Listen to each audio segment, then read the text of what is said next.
Hello CA students. Let's look at this question about a cone.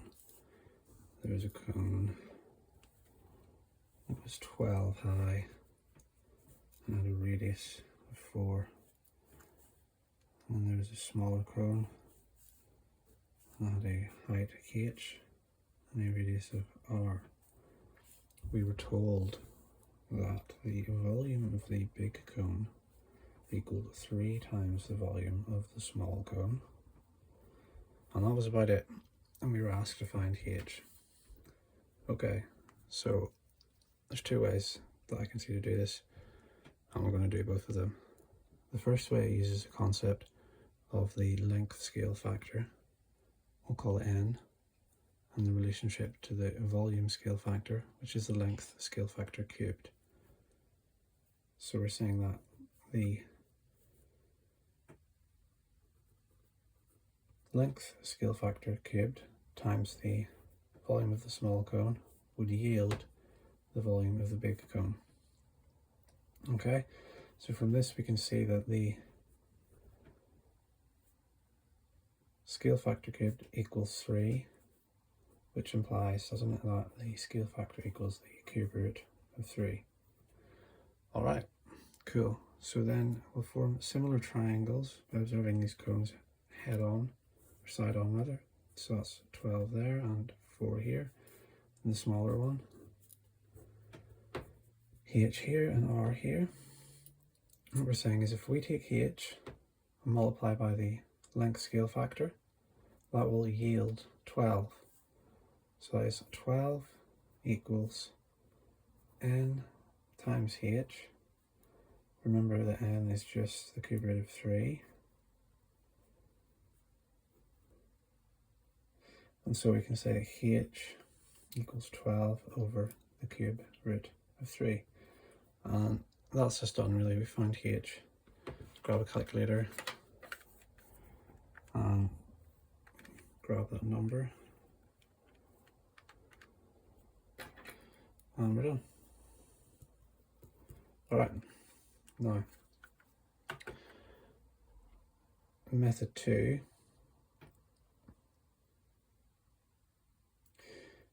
is to use the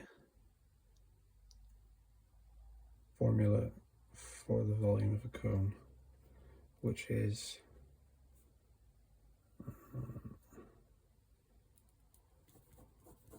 so let's mark this as method 2, and that was method 1.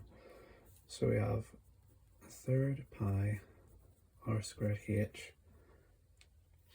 That's the formula for the volume of a cone. So from this one here, we'll just say, let's just say v big over v small equals 3. Alright, now I will sub in using this formula, filling it in for both cones. Pi, the radius was 4, so that's 4 squared, the height was 12, divided by a third pi r squared, because remember that's the same h there.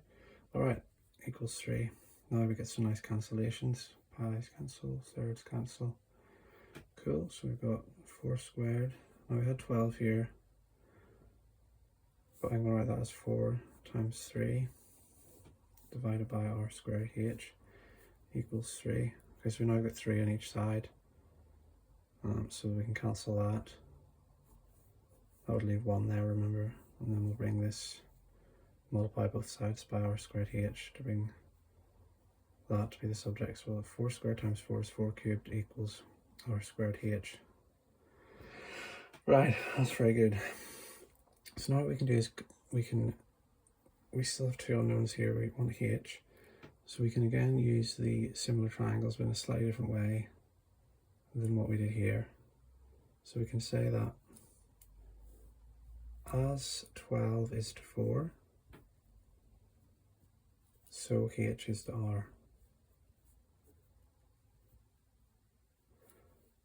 So 12 over 4 equals h over r.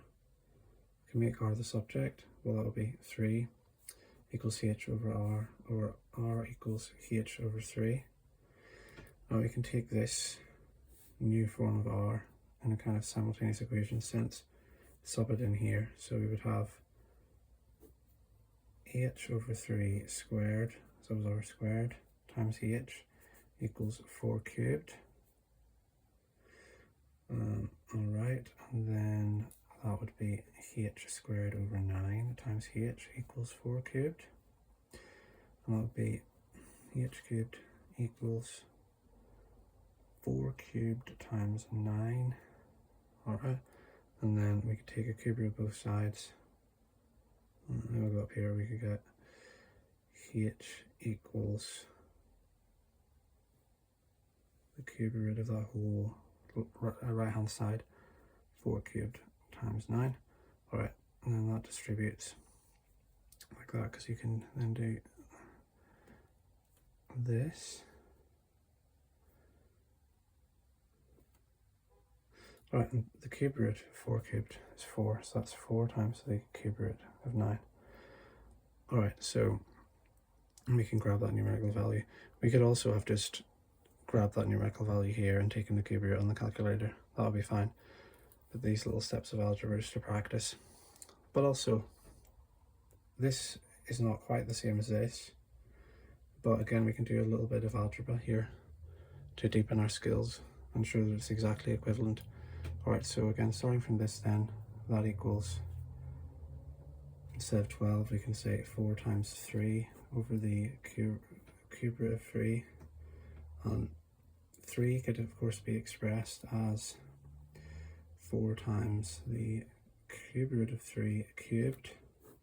But then of course that would just cancel with that, give square a cube root of 3 squared. So that's 4 times the cube root of 3 squared. And we could remember how to, some of these indices rules practice would be, that is 3 to the 3rd squared. Now we can just change the order of those around, should we so wish. So that would be 4 times 3 squared to the 3rd, which would be 4 times the cube root of 9, which is exactly what we had here. Alright, so there's two methods which completely agree. Both methods are valid and correct, and both very cool in their own ways. This one had the clear advantage of being faster. We had very few lines in it. We got to that within 1, 2, 3, like 6 lines, so that was pretty cool. We sort of paid up front for that by having to have the length scale factor concept and the idea that you cube that to get a volume scale factor, which is a bit more complexity that you have to understand in order to use that method. This method was longer, clearly, but it had the advantage of using simpler tools because it just used the volume of a cone formula and the ratio of sides of similar triangles. But we paid for that with more algebra.